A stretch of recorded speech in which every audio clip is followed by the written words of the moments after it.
ਸਤਿ ਸ਼੍ਰੀ ਅਕਾਲ, ਰਾਧੇ ਰਾਧੇ ਸਾਰਿਆਂ ਨੂੰ। ਤੁਸੀਂ सारे किवे हो ज़रूर बताओगे मेरे कमेंट बॉक्स पर। ਹੁਣ आज हम सुनेंगे हमारी स्टोरी पालम साढ़े अपने चैनल तनु लाइट स्टोरी तो गाइस चलो चलते हैं स्टोरी की तरफ। तो पिछले बार में हमने क्या देखा था?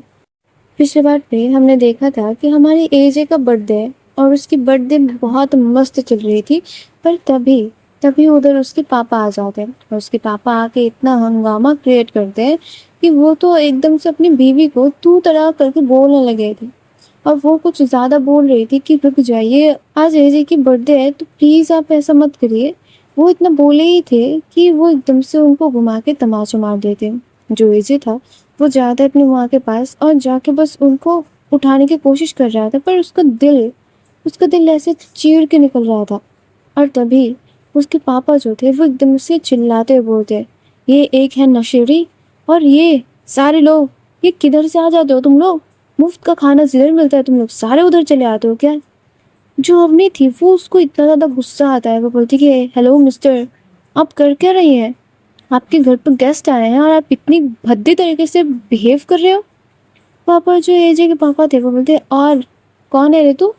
तू कौन है और क्यों इतना ज़्यादा उछल रही है? वहाँ पर जो रुको थी वो आते, देखिए अंकल आप ज़्यादा कर रहे हैं, ये हमारी मैम है तो ज़रा तमीज़ से बात करिए।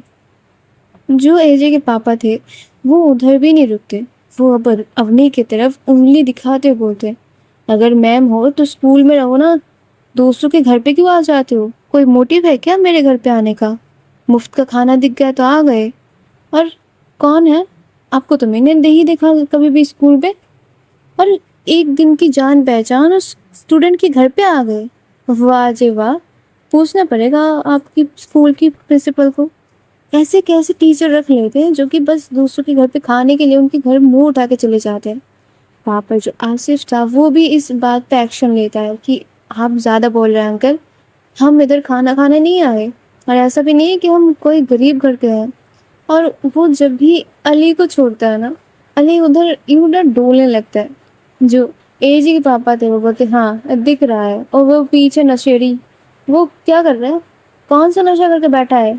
ओए हेलो, निकल मेरे घर से, जा भाग ऐसे, भाग नहीं तो अभी पुलिस बुलाएंगे। और वहाँ पर जो एजे था वो एकदम से अपनी माँ को बिठाता है और आते हुए अपने पापा के नाक पे ये जो रक्त मारता है ना एक घूसा, उसके पापा के नाक से तभी के तभी ब्लड निकलने लगता है।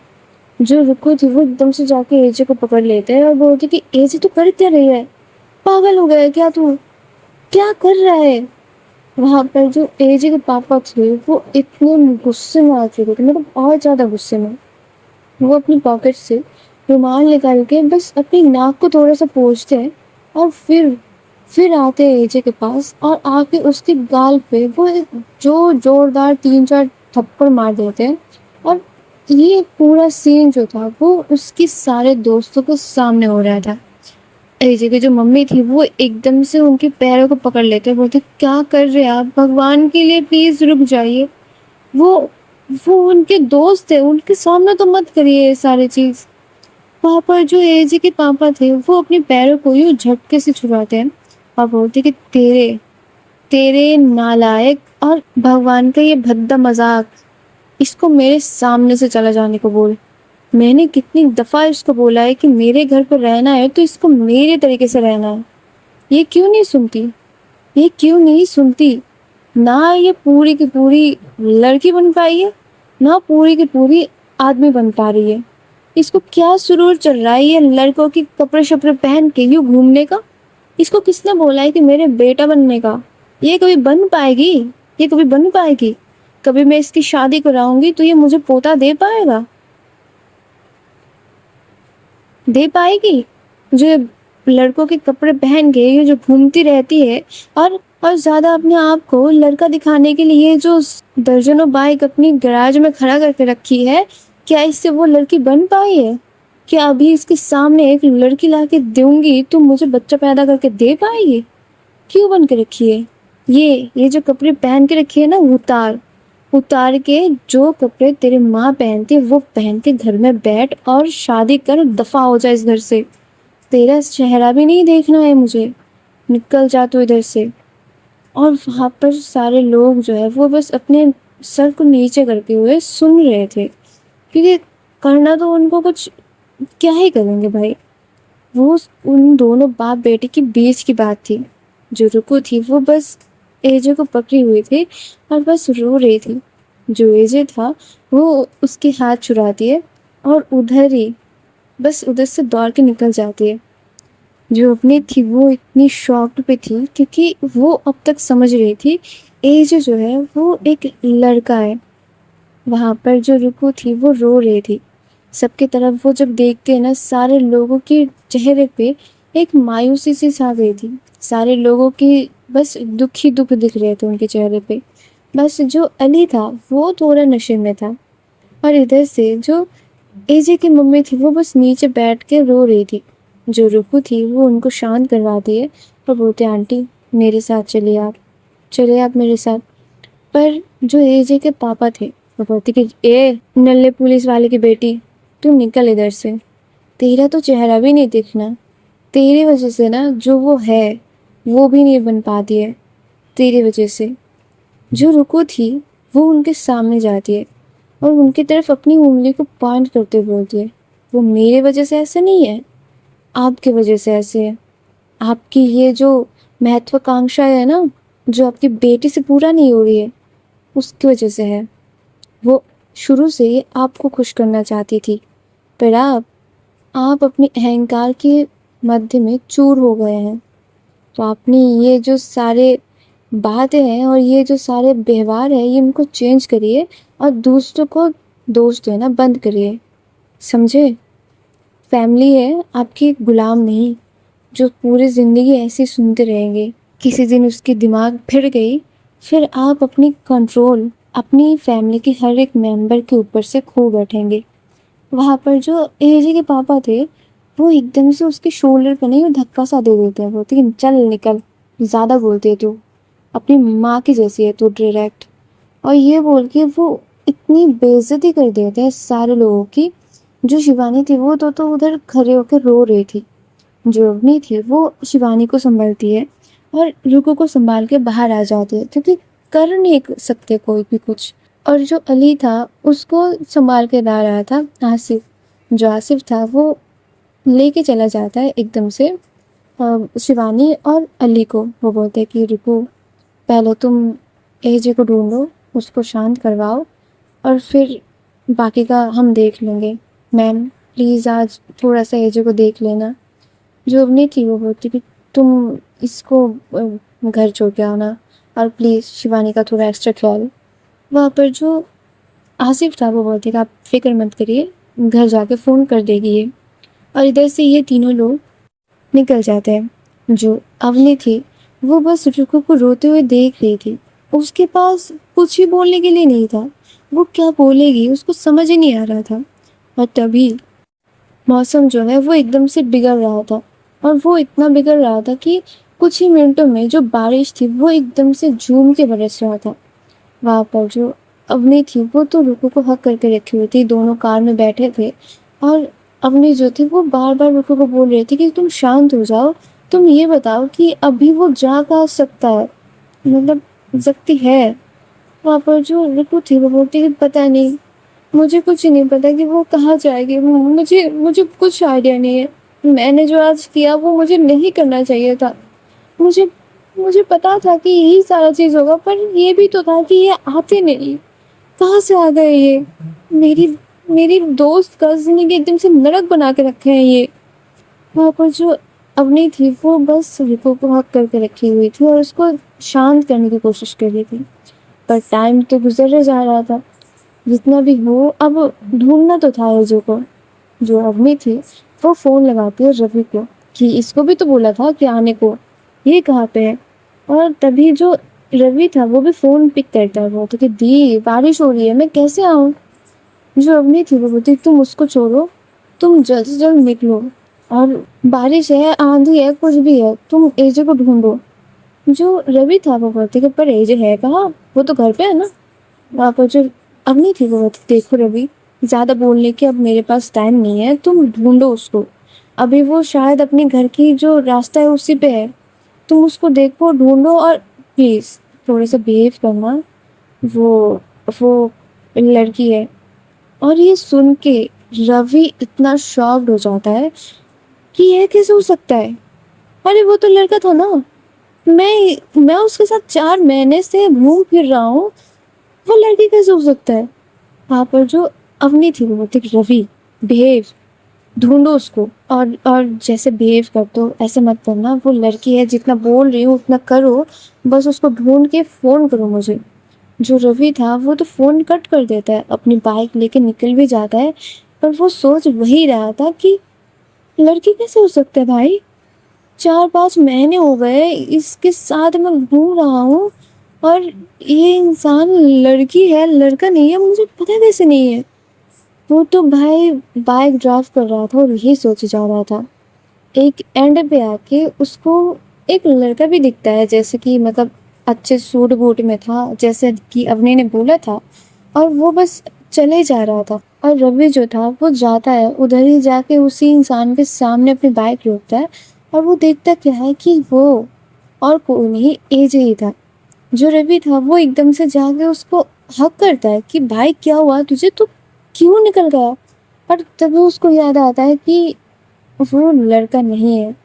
वो थोड़ा सा एकदम से उसको छोड़ देता है और बोलता है कि एजे, तुम ठीक हो ना, मतलब क्या हुआ है तुमको, तुम रो क्यों रहे हो। वहाँ पर जो एजे था वो उसकी तरफ देखता है, और देखते हुए वो इतनी रो रही थी, मतलब रो रही थी कि उसकी सिसकियाँ निकल रहे थे। मतलब उसकी जो कोट थी वो उसने उतार के फेंक दिया था। उसने एक शर्ट पहना हुआ था सफ़ेद कलर का, और उसके अंदर उसने, obvious सी बात है, स्पोर्ट्स ब्रा पहनी हुई थी जो कि दिख रहा था।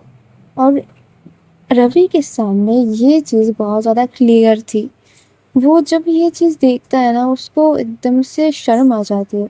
वो अपनी नज़रें झुकी कर लेती है और अपने जो उसने जैकेट पहना हुआ था वो उतार के यूँ ऊपर दे देता है एजे की। और फिर बोलता है एजे क्या हुआ तुमको, और तुम बाहर क्यों आ गई हो इतनी बारिश में, चलो मैं तुम्हें घर छोड़ के देता हूँ। वहाँ पर जो एजे था वो उसको धक्का देता है और बोलते कि तुझे, भाई तुझे भी तो पता चल गया ना, मैं लड़का नहीं हूँ, मैं लड़की हूँ, तुझे भी पता चल गया ना। इसी इसी वजह से तो तूने तूने अपनी मर्दानगी दिखाई ना, कि लो तुम मेरे जैकेट ले लो, और और तुम अपनी सहारा बनाओ मुझे। ऐसा ही ना, ऐसा ही चाहता है ना तो भाई। वहाँ पर जो रफ़ी था वो तो शॉक्ड था कि क्या बोलेगा वो। वहाँ पर जो रवि था वो उसकी शोल्डर पे हाथ भी रख रहा था, वो हाथ पीछे भी कर रहा था। मतलब क्या कर रहा था उसको पता नहीं चल रहा था वो क्या करेगा, क्योंकि एजे के साथ वो एक हिसाब से मिलता जुलता था। अब वो उसके पास एक और सिनेरियो था। वहाँ पर जो एजे था वो इस सारा चीज़ देख रहा था, और वो हंस भी रहा था रो भी रहा था। वो बोलते कि देखा, देखा भाई, अब तू भी अब तू भी मेरे से बात नहीं कर पाएगा ना। अब तुझे भी पता चल गया कि मैं लड़का नहीं हूँ, मैं लड़की हूँ, है ना भाई। किसने बताया, वो मैम ने बताया ना। देखा, देखा मैं नहीं छुपा पाई, मैं नहीं छुपा पाई अपने अस्तित्व को। मैं नहीं बन पाई जो मुझे बनना था, जो उनको चाहिए वो नहीं बन पाया भाई। मैं नहीं बन पाया, मैं हार गया भाई, मैं हार गया। और ये बोल के वो एकदम से रोड पे बैठ जाता है। और बैठ के वो इतना ज़्यादा रो रही थी कि मतलब दिल दहलाने वाले रोना वो रो रही थी। जो रवि था वो एकदम से बैठ ही जाता है, और वो बैठ के एकदम से एजे को हक कर लेता है और बोलता है नहीं, तुम नहीं हारे हो। लड़की हो ना, कोई हारने की निशानी नहीं होती, लड़कियां जीतती है हर जगह। वो देवी स्वरूपा है, वो कभी नहीं हार सकती। तुम तुम नहीं हारे हो अजय, तुम नहीं हारे हो। और तब तक जो रवि था वो भी टेक्स्ट कर चुका था अवनी को। और अवनी जो थी वो रिपु के साथ वो आते उधर भारी बारिश में, ये लोग इतनी ज़ोर की कार ड्राइव करके आ रहे थे कि कुछ इधर उधर हुए तो कुछ अनर्थ तो हो ही जाएगा। जब ये लोग सही जगह पे आते हैं तो देखते क्या है कि रवि जो था वो एकदम से एजे को हक करके रखा हुआ था। जोगनी थी वो एकदम से कार से उतर के आती है दौड़ के, और आते हुए ही वो बोलती है रवि को, रवि छोड़ो क्या कर रहे हो। जो रवि था वो एकदम से पीछे हट जाता है और जो अवनी थी वो उसके पीछे जाती है कि तब तक जो रुको थी वो आके उसको हक कर लेती है और वो भी बोलने लगती है, देख भाई तू रो क्यों रही है, तू तू तू तू तू तू कुछ नहीं हुआ, वो तो है ही ऐसे ना, वो हमको तो पता है ना वो कितने गंदे हैं, भाई तू रो मत, तू ऐसे मत रोना भाई, तेरे को ऐसे रोते हुए देख के ना मुझे बहुत ज़्यादा तकलीफ होता है भाई, भाई प्लीज़ तू तू तू मेरी बात सुन रहा है ना, एजे, एजे तू मेरी बात सुन रहा है ना। जो एजे था वो तो बेतहाशा रोए जा रहा था। जो अग्नि थी वो बोलती, रुको उसको कार पे बिठाओ, बाकी घर पे जाके देखते हैं। और वहाँ पर से जो रुको थी वो एजे को ले जाके बिठा देती है कार पे और वो भी उसके पीछे बैठी हुई थी, मतलब उसको हक करके उसको समझा रही थी। और इधर जो रफ़ी था वो बस अवनी की तरफ देखे जा रहा था। जो अवनी थी वो बोलती, मुझे भी आज पता चला, और आज क्या बल्कि अभी पता चला कि एजे एजे लड़की है। वहाँ पर जो रवि था वो बोलते, पर हुआ क्या है, ऐसा हुआ क्यों। जो अवनी थी वो बोलती, मुझे नहीं पता, पर बस उसके आज बर्थडे था तो हम पार्टी कर रहे थे, उसके पापा अचानक से पता नहीं कहाँ से आए, वो पूरा हंगामा करने लगे। वहाँ पर जो रवि था वो बोलते, दी कार पे जाकर बैठो और घर पहुँचो, बारिश बहुत तेज़ हो रही है और संभाल के जाना है। जो अवनी थी वो बोलती कि हाँ तुम भी घर पहुँचो। और ये दोनों भाई बहन ना मतलब अजीब से हो गए थे कि इनको चीज़ें डाइजेस्ट नहीं हो रहे थे। इधर से जो अवनी थी वो इन दोनों को लेके घर पहुँचती है। जो एजे था वो रोए ही जा रहा था, रोए ही जा रहा था, पर क्या ही कर सकते हैं, अब हो गया तो हो गया। उसको दुख इस बात का था कि उसके पापा ने उसकी सारे फ्रेंड्स की इतनी बेइज्जती की जो उसको इतना ज़्यादा प्यार करते हैं, और ऊपर से उसको मतलब नकार भी दिया था, और यही सारी दुख थी। और इधर जो अवनी थी वो अपनी एक ड्रेस लाके देती है रिपू को, जो कि था भी शर्ट और नीचे लोअर टाइप का, मतलब ये प्लाजो टाइप ऐसा। और ये देख के जो एजे था वो और रोने लगता है कि ये क्या ड्रेस दे दिया मुझे, ये तो नहीं था, ये नहीं चाहिए था मुझे, मुझे लड़का बनना था। वहाँ पर जो अवनी थी वो एक टॉवल लाके उसको थोड़ा सा रैप कर देती और बोलती, एजे सुनो मेरी बात, तुम लड़की हो या लड़का हो ये मैटर नहीं करता, तुम एक इंसान हो और तुमको अपनी जेंडर या फिर अपनी सत्ता को खुले दिल से स्वीकार करना चाहिए। कौन क्या चाहता है, कौन तुमको क्या देखना चाहता है, इट डजंट मैटर। अगर तुमको ऐसे टॉमबॉय रहना है तुम रहो, अगर तुमको एज अ गर्ल रहना है तो तुम वो रहो। देखो मैं ये नहीं बोलना चाहती कि तुम्हारे पापा अच्छे हैं कि खराब है, पर जैसा उनकी बिहेव था वो कतई तुम्हारा नहीं सोचते। तुम प्लीज़ अपना सोचो। अगर तुमको ये ड्रेस से प्रॉब्लम हो रही है तो प्लीज़ इसको मत सोचो, ये बस पहनने की एक कपड़ा है, पर हमको हमारे दिल की सुनना चाहिए जो हमारे साथ हमेशा रहेगा, ठीक है। अभी मेरे पास और कोई ड्रेसेस नहीं है, तुमको चाहिए तो मैं रवि के कोई कपड़े ला के दूँ, पर वो तुमको आएगा नहीं। तुम प्लीज़ यही सारे कपड़े पहन लो और प्लीज़ कपड़े तुम चेंज कर लो, क्योंकि तुम बहुत ज़्यादा भीग चुकी हो, ठंड भी हो रही है, बीमार हो जाओगी। रुको उसका कपड़े बदल दो। और ये बोल के वो अपने रूम से बाहर चली आती है। जो रुकू थी वो भी बहुत समझा बुझा के एजे के कपड़े तो बदल देती है, पर वो बस रोए जा रही थी। और इधर एजे को वो सुला भी देती है। और उसके बाद जो अवनी थी वो रूम में आके देखती है कि एजे रुकू को हक करके बस सो रही थी और रुकू उसके सर को सहला के दे रही थी। और अवनी ये सारी दृश्य देख के बहुत ज़्यादा मतलब मेल्ट हो जा रही थी कि क्या बंदा था ये। एजे इतना हंसता खेलता था और उसके पीछे कितना दुख है, उसको उसको कितना गम छुपा के घूमना पड़ता है, ये सारा चीज़ बस अवनी सोचे जा रही थी। और एक होता है ना कि दूसरों का दुख देख के कभी कभी अपना भी क्लिक हो जाता है, उसको भी अपना क्लिक होने लगता है कि एजे के पास अपनी माँ पापा हैं, पर उसके माँ पापा उसको अच्छे से ध्यान भी नहीं दे रहे थे, स्पेशली तो उसके पापा। पर अवनी के पास तो माँ पापा कोई भी नहीं है, वहाँ पर जो रवि था वो भी आता है और आते बोलता है, दी क्या सोच रही हो? जो अवनी थी वो अपनी आंखों से आंसू पोंछती है और बोलती, कुछ नहीं, जाओ जाके सो जाओ। और जो रवि था वो भी देखता है और उसको भी ना एजे के लिए बहुत ज़्यादा बुरा लग रहा था, क्योंकि बहुत दिनों से उसके साथ घूम के फिर के उसको अटैचमेंट हो चुकी थी एजे से, एज ए फ्रेंड। अब उसको इस हालत पे देख के, जो कि कभी नहीं हुआ था, उसको उसको भी रोना आ रहा था। और इधर से जो रवि था वो चला भी जाता है। जो रुकू थी वो देखती है अवनी को, और फिर बहुत देर बाद वो एजे के पास एक पिलो को रख के वो आती है, और आते हुए फिर वो अवनी के हाथ पकड़ के नीचे की तरफ जा रही थी। और बस आज इसी के साथ हम भी जाते हैं, आगे देखेंगे इस स्टोरी में क्या होता है। तब तक के लिए मेरे साथ रहिए और कमेंट करके ज़रूर बताना स्टोरी कैसे लग रही है। तब तक के लिए आप लाइक कर दो और शेयर कर दो, ताकि तुम्हारे प्यारे भी सुन पाए। और सब्सक्राइब करना तो कंपलसरी है, ठीक है ना? तो तब तक के लिए tata bye bye, love you guys, Radhe Radhe.